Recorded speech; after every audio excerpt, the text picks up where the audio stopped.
20 años. 20 años de madrugar, de ponerme los mismos zapatos blancos gastados, de pasar más tiempo entre pasillos que en mi propia casa. 20 años en los que aprendí a leer arrugas como libros abiertos y a interpretar silencios mejor que cualquier palabra. Yo era enfermera de Golden Valley Care en California. Y eso, hasta hace poco, era casi todo lo que necesitaba ser. Bienvenidos a Venganzas Contadas, soy María y esta es mi historia. Si estás disfrutando de este relato, por favor no olvides dar un like y suscribirte al canal para que podamos seguir contándote más historias como la mía cada semana. Cuando emigré desde Michoacán con apenas 22 años, llevaba en la maleta poco más que mi título de enfermería, la dirección de mi prima en Sacramento y una mezcla extraña de miedo y esperanza que me apretaba el pecho como una faja. Recuerdo perfectamente el primer turno que hice en Golden Valley. Aquel día cambié 15 pañales, consolé a una señora que gritaba buscando a un marido que ya no vivía y lloré en el baño durante el descanso. Pero volví al día siguiente. Y al otro. Y al otro también. En esos pasillos envejecí junto con mis pacientes. Algunos me llamaban mijita, otros mi ángel. A algunos los despedí con sus manos entre las mías. Yo no tenía hijos, pero esos abuelos eran algo más que pacientes. Eran historia viva, y yo su cuidadora, su testigo silenciosa. Todo cambió cuando Solcura Health Management compró la residencia. El anuncio llegó por correo electrónico. No hubo reuniones, ni despedidas del Dr. Ramírez, el antiguo dueño, que ya estaba retirado. Solo un nuevo logo en la entrada y un correo genérico que decía: nos alegra anunciar que ahora formamos parte de la familia Solcura. Familia, mis narices. A los pocos días llegó Brian Peterson, el nuevo gerente regional. Alto, trajeado, con una sonrisa tan fría como el pasillo de la morgue. Se presentó en una reunión express en la sala de descanso. Vamos a hacer de Golden Valley un centro más eficiente, más moderno, más rentable, dijo, como si nos estuviera ofreciendo un regalo. A la semana siguiente, comenzaron los recortes. Se va a aplicar un ajuste del 25% en los salarios de los empleados con más de 15 años en la empresa, nos soltó en otra reunión. No es nada personal. Es una medida para alinear la estructura de costos con los nuevos objetivos corporativos. Nada personal. Claro. Pero me lo decía mirándome a los ojos. Rosa, la recepcionista que lleva aquí desde que los teléfonos aún tenían cable, se me quedó mirando como si hubieran apagado la luz de su casa. ¿Nosotras qué les hemos hecho, María?, me susurró. No supe qué responder. Solo sentí que algo dentro de mí, algo que había mantenido agachado durante años, empezaba a incorporarse. Unos días después, hablando con Javier, un enfermero joven con alma de rebelde, me confesó que él había trabajado en otro centro que también fue absorbido por Solcura. Es lo mismo en todos lados, dijo. Primero recortan personal, luego duplican tareas y al final lo único que importa es tener camas ocupadas. No gente bien cuidada. Esa frase me cayó como un balde de agua helada. Llamé al Dr. Ramírez. Me costó encontrar su número porque ya casi nadie habla con él, vive tranquilo en Santa Rosa desde su jubilación. Cuando le conté lo que estaba pasando, guardó silencio largo rato. Si yo hubiera sabido, María. Si hubiera imaginado siquiera. Nunca lo habría vendido. Pero me aseguraron que respetarían el espíritu del lugar. Y les creí. Colgamos, pero sus palabras me siguieron sonando todo el día. Y esa noche no dormí. Pensé en los turnos dobles, en las veces que me quedé después de hora porque alguien necesitaba hablar o llorar. Pensé en los gracias, que no venían con sobres, pero sí con sonrisas que me alimentaban más que cualquier bono. Fue una familia la que me hizo abrir los ojos del todo. Me esperaron en la entrada una tarde, cuando salía agotada de un turno de 12 horas. Señora Herrera, mi madre no quiere que nadie más la cuide. Si usted se fuera, por favor, ¿nos avisaría? Nosotros iríamos donde usted esté. Eso me rompió. Pero también me iluminó. Tal vez podía empezar de nuevo. Tal vez podía crear un lugar donde el cuidado fuera otra vez humano. No masivo. No automatizado. Donde la prioridad no fuera rellenar informes sino acompañar a la gente en sus últimos años con respeto y cariño. Ese día, por primera vez en 20 años, no tuve miedo de perder mi trabajo. Porque descubrí que había algo aún más valioso que un contrato, el reconocimiento genuino. Y yo ya no estaba dispuesta a dejar que me lo arrebataran. Aquella noche salí de mi turno con el corazón más cansado que los pies. Doña Clarita había muerto esa madrugada mientras le tomaba la mano. La señora Morales no había llegado a tiempo y me pidió que le dijera algo bonito al oído antes de que se fuera. Le susurré que su hija la amaba, que era valiente, que podía descansar. Fue una guardia larga. De esas que no te sueltan cuando termina el reloj. Al día siguiente, escribí mi carta de renuncia en el comedor de mi casa. Tardé más en escoger las palabras que en redactarlas. No quería sonar amarga. Quería sonar digna. La imprimí y la guardé en el bolsillo del uniforme. Ese día me costó más abrocharme los zapatos, pero no por cansancio. Era la despedida de 20 años de lucha silenciosa. Fui directa a la oficina de Brian. Él estaba revisando unos papeles con su eterna expresión de «estás interrumpiendo mi excelencia». Al notar el sobre en mi mano, levantó una ceja, intrigado. «¿Qué es eso?», preguntó con su voz neutra, como si estuviéramos hablando del menú del día. «Mi renuncia, señor Peterson. Terminaré la semana, pero no continuaré bajo estas condiciones». Lo tomó sin pestañear. Lo leyó de forma rápida, como quien firma un paquete en recepción. «Lamento oír eso, María. Pero lo entiendo. Este modelo no es para todos». Ese, para todos, me supo a veneno. «No, no lo es», respondí. «Este modelo no es para las personas que aman lo que hacen». Y salí sin esperar respuesta. El rumor se esparció más rápido que el aroma del pan recién hecho en la cocina. Rosa, con lágrimas en los ojos, me abrazó en la sala de descanso. «¿Y ahora qué va a hacer de este lugar sin ti, mija?», me dijo entre sollozos. Javier, que siempre fingía ser duro, me dio un apretón de hombro y luego me abrazó con fuerza. «Donde tú vayas, yo voy», me susurró. Y Carmen, la cocinera, añadió sin titubear. «Si te lanzas con algo tuyo, cuenta conmigo. Aquí ya no se siente como antes». Sentí un nudo en la garganta. No por tristeza, sino por la certeza de que no estaba sola. Les conté lo que aún no había dicho en voz alta a nadie, que había estado mirando un local en la calle Magnolia, vacío desde que la antigua clínica cerró por falta de fondos. Una planta baja luminosa, con entrada adaptada y un pequeño patio trasero que bien podía convertirse en un jardín con bancas y plantas de lavanda. Quiero abrir un sitio chiquito, humano. Con nombre y alma. Donde la gente no sea cama 3 o paciente 5, sino doña Lucía, don Ernesto, dije con la voz temblorosa. Y necesito ayuda. Y ahí estaban, los tres, mirándome con ojos llenos de determinación. Asintieron sin pedir más detalles. Solo asintieron. Como se asiente frente a una verdad. Ese mismo viernes, después del turno, fui al banco a firmar la solicitud del préstamo. No tenía mucho, pero había ahorrado. También vendí unas joyitas de mi madre y llamé a doña Eloísa, una proveedora de insumos médicos que aún recordaba mis tortillas de papa y mis madrugadas en la residencia. Me prometió que me ayudaría con lo que pudiera. El lunes siguiente, firmé el contrato de alquiler del local en Magnolia. Me entregaron las llaves y sentí un temblor recorriéndome los brazos. Abrí la puerta oxidada y me imaginé los pasillos pintados de colores cálidos, un rincón de lectura, una pared con fotos de los abuelos, una cocina que huela a vainilla y no a detergente. Los días pasaban rápido, y entre turnos, burocracia y trámites, mis pies casi no tocaban el suelo. Pero mi corazón empezaba a latir con un ritmo nuevo. Uno que no conocía desde hacía años. Una tarde, mientras caminaba hacia el coche, la señora Morales me interceptó en el estacionamiento. Tenía ojeras profundas y la voz temblorosa. «María, mi papá te está esperando. Pregunta por ti cada mañana. Dijo que si tú te vas, él también quiere irse. Por favor, donde vayas, nos avisas». La miré, le tomé las manos. «Lo cuidaré, señora. No lo dejaré solo. Lo prometo». En los pasillos del centro, se empezaban a notar los vacíos emocionales.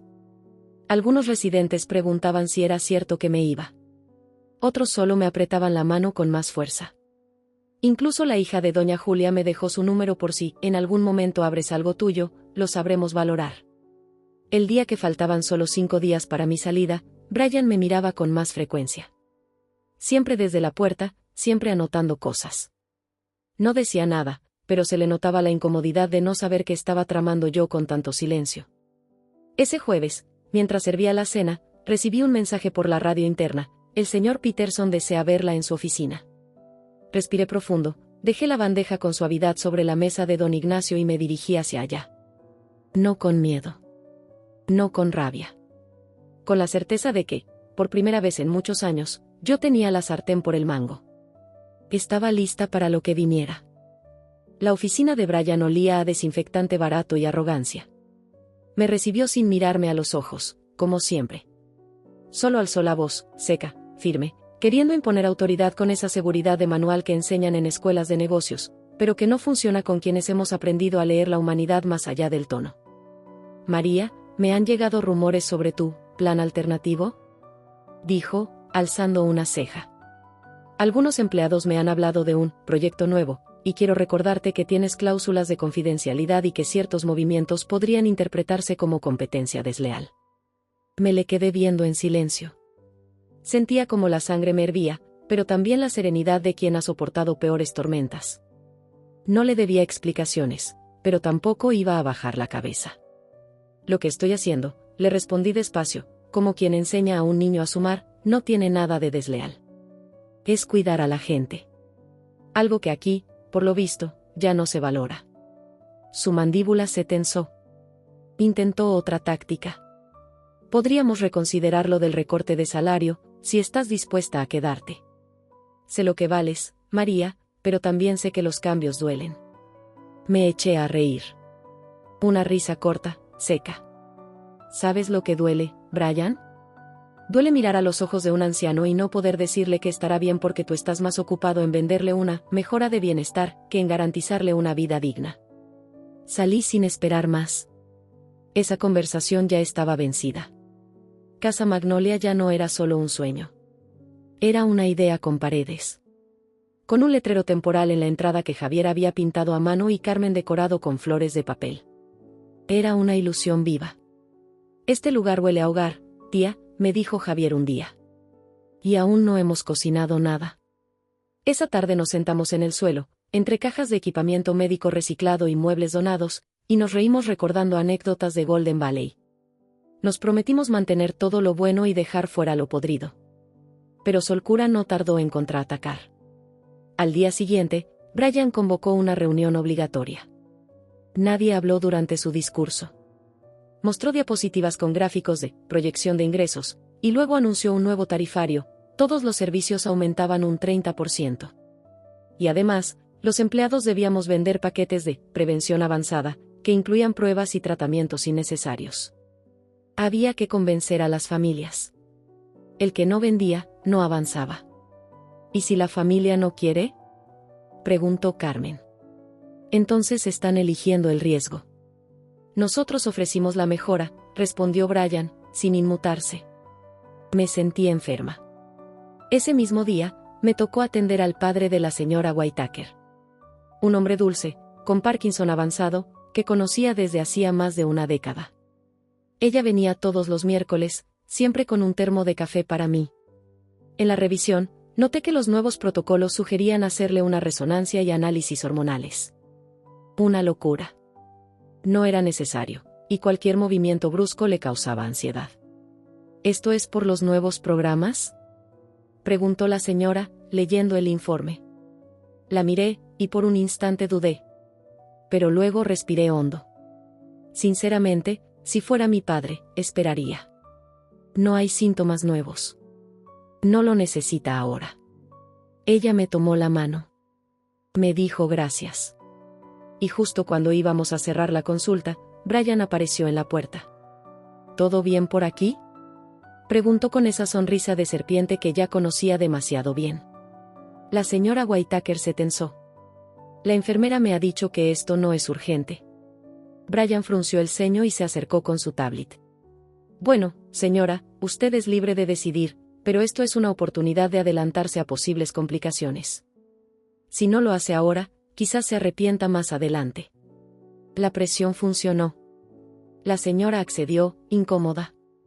Yo solo pude apretar los puños. Él había ganado la batalla, pero no la guerra. Esa noche, cuando salía del vestidor, Carmen me abrazó sin decir nada. Rosa me miró desde recepción con los ojos llenos de tristeza. Sentí que cada rincón del edificio estaba perdiendo su alma. Pensé que ya no podía pasar nada peor, hasta que al llegar a la estación de enfermería, noté algo extraño en la asignación de pacientes. Don Joaquín, mi don Joaquín, el abuelo que cantaba rancheras desafinadas en la ducha, ya no estaba a mi cargo. Tampoco doña Lili, ni el señor Arturo. ¿Qué pasó con mis pacientes?, pregunté. Reasignación del sistema, me respondió Brian, apareciendo otra vez como un fantasma bien vestido. Es parte de la nueva política de rotación. Queremos evitar vínculos emocionales que puedan comprometer la objetividad. No me contuve. Usted no entiende nada. ¿Sabe qué salva a la gente cuando ya no tienen familia, ni fuerza? El vínculo. El cariño. La confianza. Brian sonrió, satisfecho. Eso es justo lo que ya no necesitamos aquí, María. Esa noche lloré en el coche. No de derrota, sino de rabia. Porque comprendí que me quedaba una sola semana para despedirme de una vida que había dado todo, y que ya no merecía nada más de mí. Pero también supe que el golpe final estaba cerca. Y esta vez, lo daría yo. La noche antes de mi último día en Golden Valley no dormí. No era tristeza. Era furia. De esa silenciosa que se asienta en el pecho y no se va. Sabía que habían reasignado a mis pacientes, pero lo que no imaginaba era que también habían borrado mi nombre de las planillas, del sistema, del corazón del lugar. Literalmente. Como si nunca hubiera pasado por allí. Como si 20 años se pudieran borrar con un par de teclas. A las 2 de la mañana, sentada en la cocina de mi apartamento con una taza de café frío entre las manos, tomé una decisión. Vamos a abrir antes, le escribí a mi abogada. 2 minutos después, le marqué por teléfono. Pobre Laura, me atendió medio dormida. ¿María? ¿Todo bien? Todo. Pero ya no voy a esperar. Dime qué necesito para abrir Casa Magnolia en 2 semanas. Se quedó en silencio unos segundos. Luego respondió con voz seria. Será difícil, pero no imposible. El último día en Golden Valley fue un desfile de emociones contenidas. Rosa me esperaba en la entrada con un termo de café con canela, como siempre. Javier me abrazó en cuanto me vio cruzar el pasillo. Carmen se acercó con los ojos enrojecidos y me susurró, ya falta poco, jefa. Lo vamos a lograr. Brian no apareció hasta el mediodía. Me mandó llamar a la sala de conferencias con su típica frialdad. Entré y me encontré con 2 personas más, una mujer que se presentó como abogada de solcura y un hombre de recursos humanos con pinta de recién salido de la universidad. Señora Herrera, empezó la abogada, tenemos aquí una notificación formal. Queremos recordarle que, según su contrato, usted firmó una cláusula de no competencia que le prohíbe abrir una residencia similar en un radio de 20 millas durante los próximos 12 meses. No dije nada. Saqué una carpeta de mi bolso.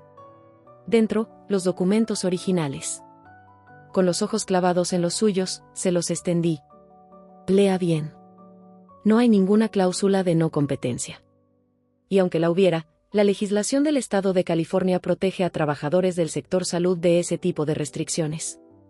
¿Lo sabían? Se hizo un silencio incómodo. La abogada miró a Brian. Brian se tensó. Y yo, por dentro, saboreé la victoria. Durante 2 horas discutimos términos. Finalmente, se llegó a un acuerdo. Yo no contactaría directamente a las familias de Golden Valley durante 30 días.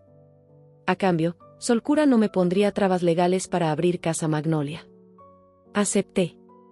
No necesitaba robarle pacientes a nadie. Ellos vendrían solos. Al salir del edificio, sentía algo extraño. No era nostalgia. Era alivio. En el estacionamiento, mi móvil vibró. Era un mensaje de Rosa. Brian le dijo a Corporativo, solo es una enfermera, ¿cuánto impacto puede tener su salida? Prepárate, reina. Que se agarren. Sonreí. Los siguientes 17 días fueron los más agotadores de mi vida. Pintamos paredes, instalamos camas, preparamos menús, gestionamos licencias provisionales, compramos uniformes reciclados y hasta recibimos muebles donados por una familia que me había conocido años atrás. Javier dormía en un catre en la sala de descanso. Carmen venía en bicicleta desde el otro lado de la ciudad. Yo apenas iba a casa. Pero nadie se quejaba. Cada uno de nosotros creía en lo mismo, en el derecho de los mayores a una vida digna. El día de la inauguración, colgamos un cartel de papel que decía: Casa Magnolia, dignidad, calor, cuidado. No hubo cámaras, ni discursos, ni prensa. Solo una anciana que entró por la puerta tomada del brazo de su hijo. Me vio, sonrió con ternura, y me dijo: ¿Aquí sí me van a tratar como persona? Yo le respondí sin dudar: Aquí, usted manda. Así empezó todo. Con olor a sopa recién hecha, un radiocasete viejo sonando boleros en la sala común, y el sonido de un abuelo riendo porque lo dejaban jugar dominó sin decirle que se porte bien. Eso no lo venden en paquetes de bienestar. Y Sol Cura no lo entiende. Pero lo va a entender.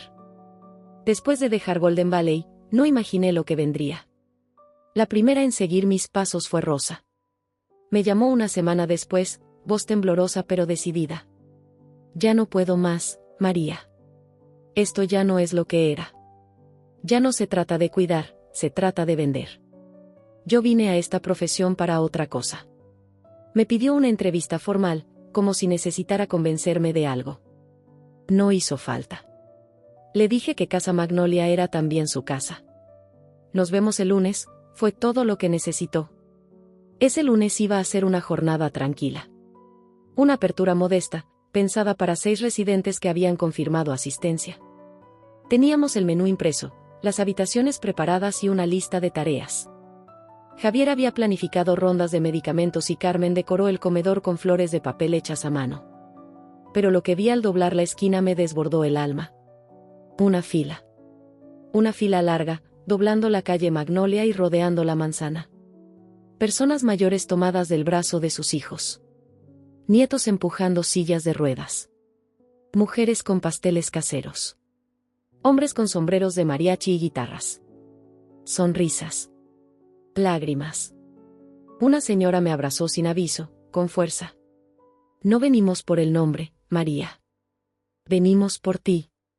Solo había enviado mensajes a 20 familias.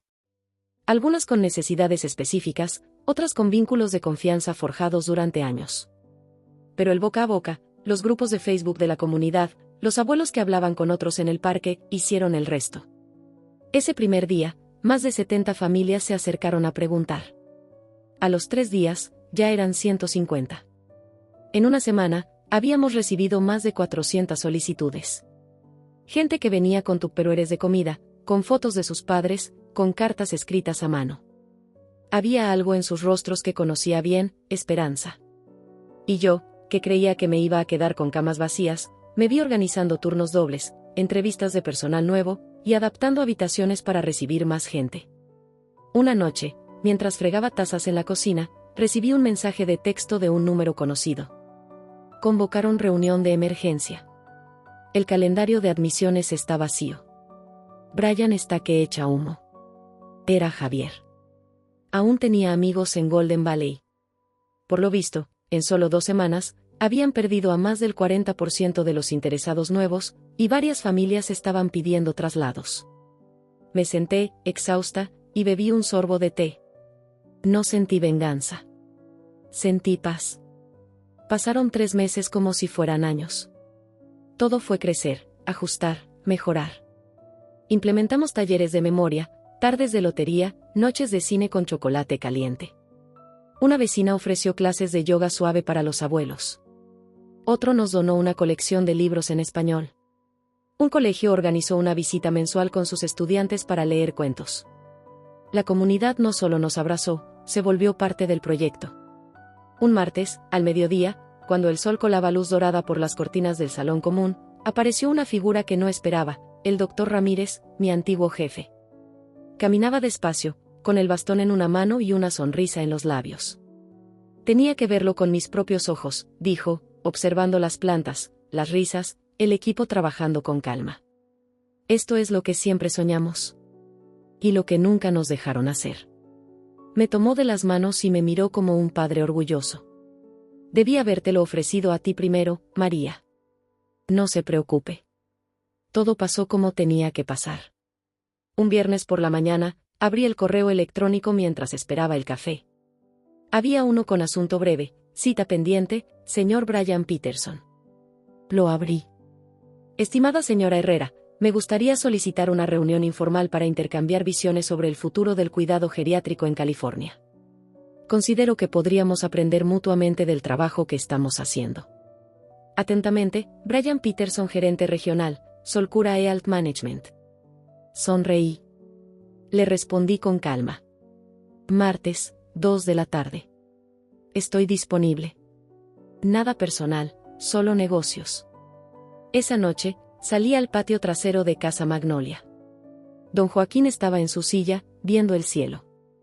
Rosa le tejía una bufanda. Carmen cortaba pan para la cena. Javier leía un libro a la señora Whitaker. Al fondo, los mariachis de un cumpleaños sorpresa afinaban sus instrumentos.